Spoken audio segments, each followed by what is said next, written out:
Hey, hope you're doing well. Today I'm going to be reviewing the brand new EP from the Comet Is Coming called The Afterlife. This track starts off with some pretty soulful sax while drums and electronics fray in the background. Along come these very wispy psychedelic chords that wander throughout the track, accompanied by some like bongo drums or hand drums. And there's also a very interesting spoken word passage here about kind of like the politics and the current situation of London and what it could be. There's a lot of apocalyptic lingo here as well, kind of like gargling the flames. And I think the vocal performance is pretty good. It has a nice stark stoicism to it, while also trying to be very urgent and kind of showing you that this is a very serious thing and that the vocalist is very passionate about what is happening. And the outro here explodes in noise. It fuses the sax, the chords, the electronics, and the drums into a grand finale before simmering down. I think it's a fantastic opener for this EP. This track opens up with some pretty trippy sounds. It sounds like I'm being warped into like a different place in time, leading into a very soothing saxophone and some very gentle keys in the background as well. The progression of the track is pretty great. There were some swooning electronics going left and right all over the place, over the saxophone and the rapid drum pattern. Overall, it's a very mellow yet fulfilling track. It sounds like it's set in a very colorful area of space, and I think it contrasts well with the following track. This track begins with some very intense drone and some modular electronics. It emulates the sound of like a mini space station, from what I can hear.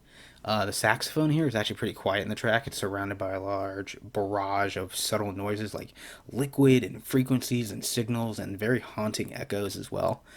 It then takes a more melancholic direction with the sax performance sounding a lot more dreadful, has a more tepid pattern to it.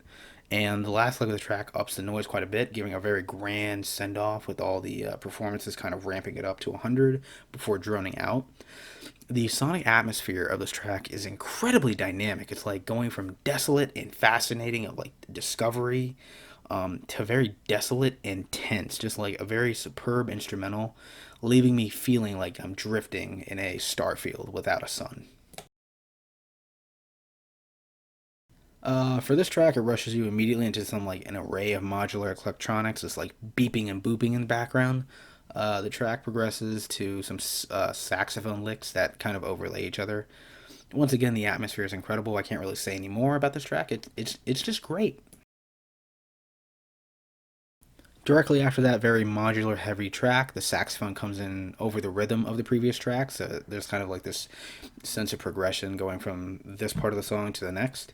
And it shines a bit more light on the track as well. It sounds like a kind of like the sun opens up, kind of like that. And the sax performance here is pretty incredible as well as the electronic shift in direction. They're kind of more gurgly and bassy here. And even though I do like it, I wish there was more in the instrumental to kind of nail the track. Like I feel like during its progression towards the end of the track, it just feels like it veers off course, as opposed to how strong the other tracks are composed. Here I like the airy atmosphere quite a lot. I like the tone heavy electronics in the background. They're more utilized to kind of convey space or like filling space as opposed to being a backdrop for the saxophone in this track. I think the progression is pretty nice as well, even though it only really sounds like the sax is changing until almost after halfway through. Um, the outro gets a bit loud. It has more of like a gravity wave type feeling until it seemingly echoes out of existence. I think it's a good track and it's a good closer, but once again, it's just missing that certain something to make it pop for me. This is a pretty incredible EP to follow up one of my favorite albums of the year. They dropped an album earlier, which I thought was just as fascinating and interesting to listen to. It's kind of like a refreshing sound for jazz. I think the sound or the band sound is super consistent, yet there's so many unique dynamics to it that makes every song they put out feel like a new experience. And I'm very excited to hear what the band has next. And that being said, I would give this one a 9 out of 10.